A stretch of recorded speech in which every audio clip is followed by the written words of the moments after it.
வருகின்ற 20ஆம் தேதியிலிருந்து அமெரிக்க அதிபராக ட்ரம்ப் அவர்கள் வந்துட்டு பதவியேற்க இருக்கிறாரு. இவர் பதவியேற்க பின்னாடி என்னென்ன நடக்க போகுது, அவர் பதவியேற்ற பின் என்னென்ன நடக்க போகுது அப்படிங்கிறத வந்து இந்த பனமா கால்வாய் பற்றியும், ப்ளஸ் நாம் இந்த ஒரு கிரீன்லேண்டை வந்துட்டு அமெரிக்காவோட இணைக்கிறத பற்றியும், இப்போ அந்த கிரீன்லேண்ட் வந்து டென்மார்க்கோட ஒரு கட்டுப்பாட்டு கீழே தான் வந்து இருக்குது. அதை நிர்வகிக்கிறது வந்து டென்மார்க் அரசு தான் வந்துட்டு வச்சுட்டு இருக்கிறாங்க. ப்ளஸ் கனடாவை வந்து அமெரிக்காவோட இணைக்கிறத பற்றி வந்துட்டு ஒரு முடிவில் இருக்கிறதா வந்துட்டு தெரிவிக்கிறாங்க.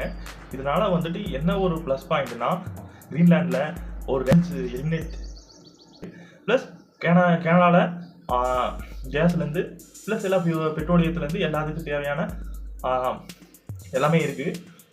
பனமாவை பொறுத்த வரைக்கும் பனமா நாட்டில் இருக்கிற பனமா கால்வாயை அமெரிக்கா பல 100 ஆண்டுகளுக்கு முன்னாடி வந்துட்டு கட்டி கொடுத்துருக்காங்க. இதை கட்டி கொடுக்கறதுக்கு விளைவா அந்த இடத்துல சைனாவோட ஆதிக்கம் அதிகமாக இருக்கும் காரணத்தினால இப்போதைய பதவியேற்குள்ள அமெரிக்க அதிபர் ட்ரம்ப்